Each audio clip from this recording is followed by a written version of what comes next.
A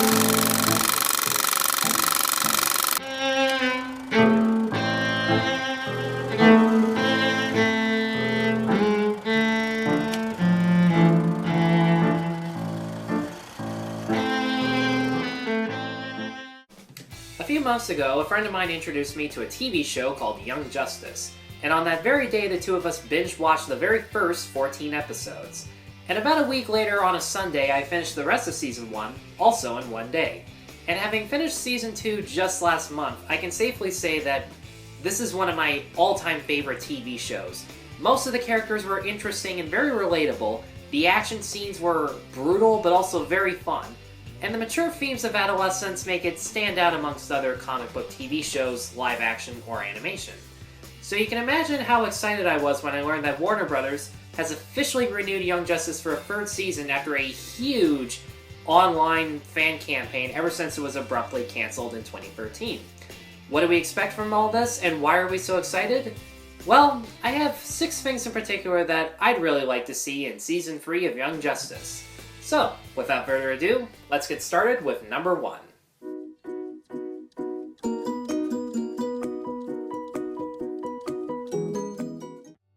If you're a big reader of the comics, you may be familiar with a crossover arc known as Our Worlds at War, which involves the entire DC universe facing the villain Imperiex, who threatens to annihilate the Earth. In Young Justice number 35 to 36, the team is drafted to undergo search and rescue missions, and after attempting to rescue their fellow hero Steel, they crash land on Apokolips and must escape after being captured by parademons. With the Season 2 cliffhanger taking place on Apokolips with Vandal Savage greeting Darkseid, I think it's safe to say that it's at least possible for this arc to be adapted.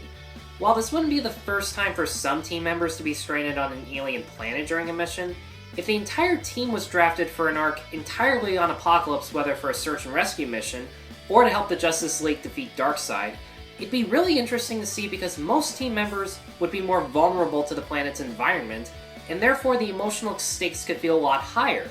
Heroes like Nightwing, Robin, Static, and Guardian don't have superhuman strength or accelerated healing, and they may need to use their minds and strategy in order to survive, as would Miss Martian since Apokolips is entirely surrounded by her main weakness, fire.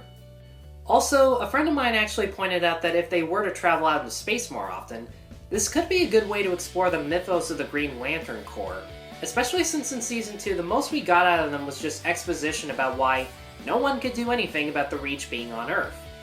And I won't spoil who, but at least one team member does actually die in combat, and even Bart sees someone die almost in a similar fashion to Wally that really shakes him up and makes him question why he became a hero in the first place.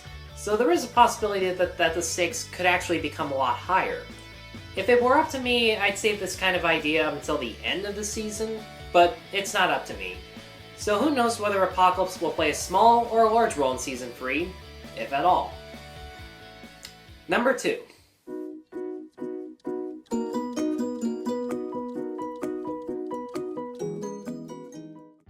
This is a really simple one, but I'm not entirely sure if I'm the only person who feels this way. When I found out that the Season 2 premiere jumps 5 years forward into the future, I was taken aback for a bit. The team roster was a lot larger, several characters had retired, died, or became Justice Leaguers, and some romances had started and ended. And a lot of newer team members have been around for what seems to be like a long time in the show's continuity without really getting their own introductions.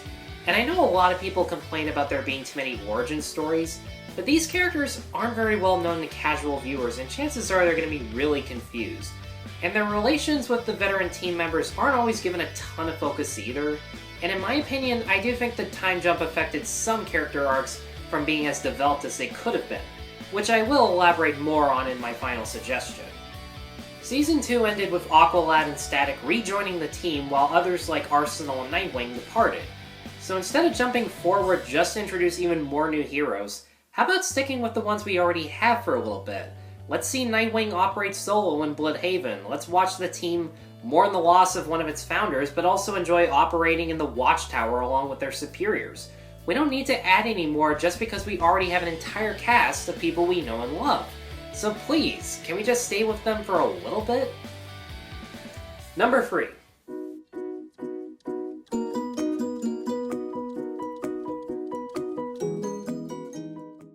Now, having just recommended that there be no more time jumps or extra characters, chances are the suggestion will probably be ignored. So at the very least, if they are going to skip time once again, I would like to see Barbara Gordon make her transition from Batgirl to Oracle, and have Cassandra Cain take her place as Batgirl. For those who don't know, Cassandra is the daughter of two assassins who deprived her of speech as a child to make her the perfect assassin, and instead communicates through body language and through drawings. After she becomes disgusted with her parents' actions and saves Commissioner Gordon from her father, Barbara takes her in as a ward and Cassandra works for her as Batgirl under Oracle and Batman's watch, in exchange for Barbara teaching her to read, write, and talk. I know the story element of a young hero severing ties from her criminal parents isn't really anything new for this show, but at the same time it's an opportunity for building working relationships with older characters who share similar traits with Cassandra.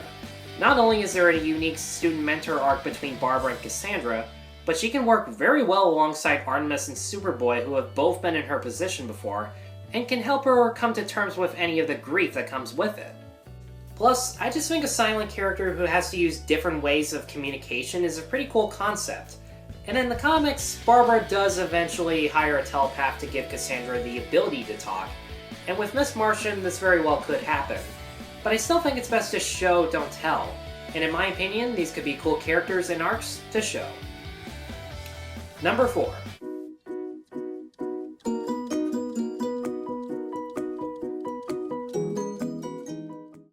If there's one thing that I didn't enjoy about the show is the fact that some of the villains, especially Batman villains oddly enough, came off as being pretty lame. Don't get me wrong, Danny Trejo was good as Bane, Cheshire was likable for her seductive personality, and Steve Blum was effectively creepy as Count Vertigo. But Clarion was just a whiny brat with no depth or really anything intimidating about his powers. The Riddler just looked and acted as goofy as Jim Carrey, and the Reach leaders were pretty bland in their motivations, although Black Beetle was an intimidating henchman due to the voice work and the intense rivalry between him and Blue Beetle. And of course, let's all try to forget Brent Spiner as the Joker. Say what you will about Jared Leto, but his tattoos and mobster lifestyle at least made him distinct, and he was still pretty brilliant at psychological manipulation.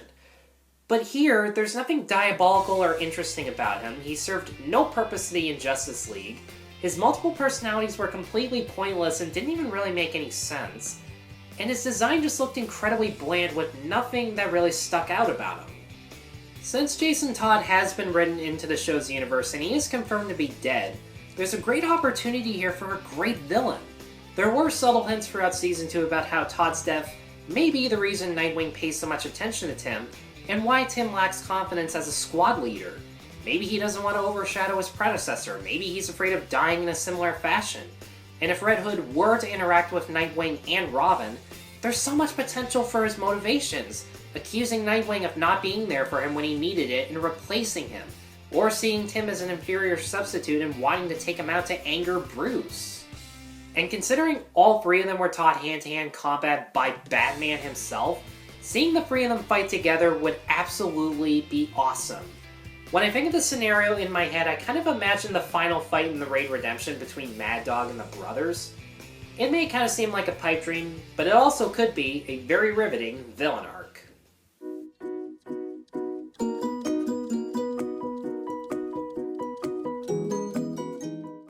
Now, one thing that I wish was in Season 2 a lot more was Wally West.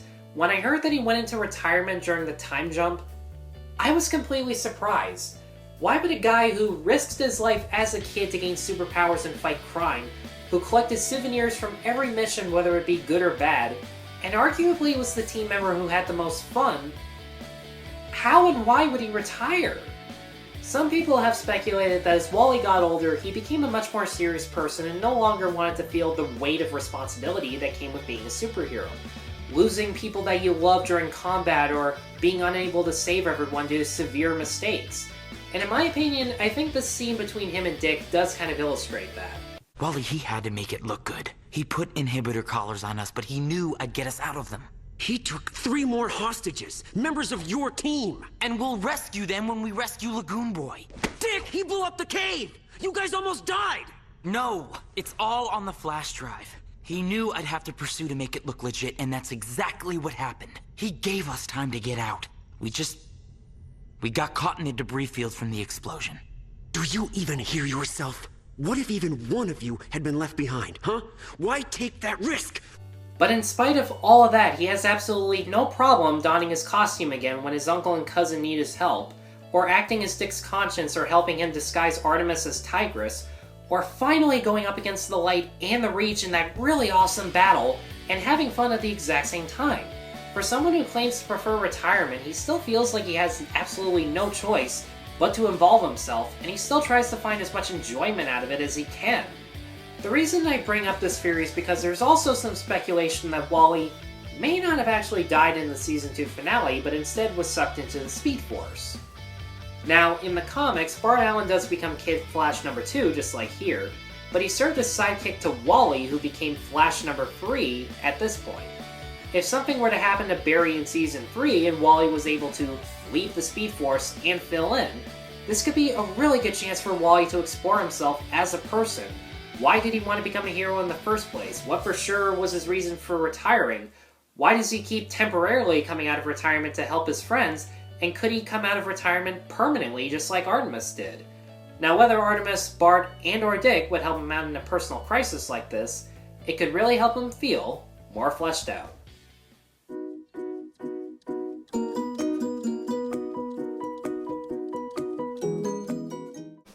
I think we can all agree what really got us hooked on Young Justice in the first place were the characters and their dilemmas. Each team member had a simple arc about each of them gaining their independence, while also revolving around a theme that could resonate with teens and adults. Robin learning to be a team member and communicate his plans specifically, Artemis trying to separate herself from her criminal family, Superboy seeking Superman's acknowledgement while also taking steroids to enhance his Kryptonian powers. But around Season 2, they started adding more characters, and the writers didn't exactly even out the screen time between older characters and newer ones. Now don't get me wrong, I like a lot of the newer characters. Blue Beetle was someone I had absolutely no anticipation for, but his arc of struggling to remove his scarab and prevent himself from being used by the Reach as a weapon, even if removing it would kill him, easily made him my favorite character in Season 2. And Impulse, I thought, was a fitting replacement for Wally. Even though he's not as clever or witty, he does make up for that with his higher level of enthusiasm, and his faster speed was just so cool. And even though they're not in it for very long, Static and the Runaways, as a team, cooperated in a way that was less experienced, but just as resourceful and interesting, that set themselves apart from the other team nicely, in my opinion. But then there are characters like Rocket and Wonder Girl, who annoyingly keep saying that they're more than capable of holding their own, despite the fact that they keep getting their asses kicked every single time. And then there's characters like Tim Drake and Barbara Gordon, who clearly have a lot of potential and are much more capable heroes, but they're barely relevant to the plot, and when they are, they only get a 30-second long flashback. Hell, I don't think either of them ever directly spoke to Batman in the entire season. There's also relationships like Beast Boy being adopted as Miss Martian's little brother, or Superboy finally being acknowledged and appreciated by Superman, and Nightwing being a good mentor to Robin in Batman's absence, that each have fun interactions and occasionally have good, drawn-out individual moments, but I would have liked to have seen more of those partnerships as opposed to romances such as Guardian and Bumblebee, or Miss Martian, Lagoon Boy, and Superboy, that were okay romances, but they took up way too much time, especially when we can already guess who gets together with who in the end. There even felt like an overabundance of villains in Season 2. First we think the Krolataeans are invading Earth, but then they leave once the Reach shows up, and it turns out they're the actual invaders. But guess what? We still have Vandal Savage, Lex Luthor, and all the uninteresting members of the Light who had framed the Justice League in the previous season, and then Black Beetle takes over the Reach and decides to destroy Earth just for shits and giggles, and... Look, I love Season 2, I really do. But as great as the stories and characters were, there were way too many stories being told and way too many characters being thrown at us. Look, I get that the story has to come first, but in order to make us care, we need characters to be fleshed out. And if you're going to keep adding more characters as the show goes on, give them all an equal amount of screen time and depth. Yes, it's true, I enjoyed the subtle hints as to where Tim's lack of confidence may have came from. But when push comes to shove, the original Tim Drake from the 90s was a much more fleshed out and enjoyable character. And that's because they showed him being a good detective, and they showed him taking out goons all on his own without the need to tell us verbally. The bottom line from all this is that the only reason any fan would plead online, or make some crappy YouTube video, about a request for a cartoon is that we love the show so much and that we only want to see it get better and better over time. There's a good chance that this list probably won't even matter to the creators, especially since they have their own ideas that could very well be better than the ones that I just mentioned. And let's be honest, production's probably not even going to start up until next year. So chances are Season 3 may not even happen until, I don't know, late 2017, early 2018, who knows. But considering it took 3 years of persistence for Season 3 to happen, and it did succeed, maybe more persistence on what stories or characters to use will give the creators faith that we trust them, that they won't disappoint us, and that they will impress us for years to come. Guys, thank you very much for watching. Be sure to like, subscribe, check out my other reviews at NoPerfectMovie.com. And once again, thank you all very much for watching, and thank you to Warner Brothers for Season 3 of Young Justice. Stay whelmed, everybody.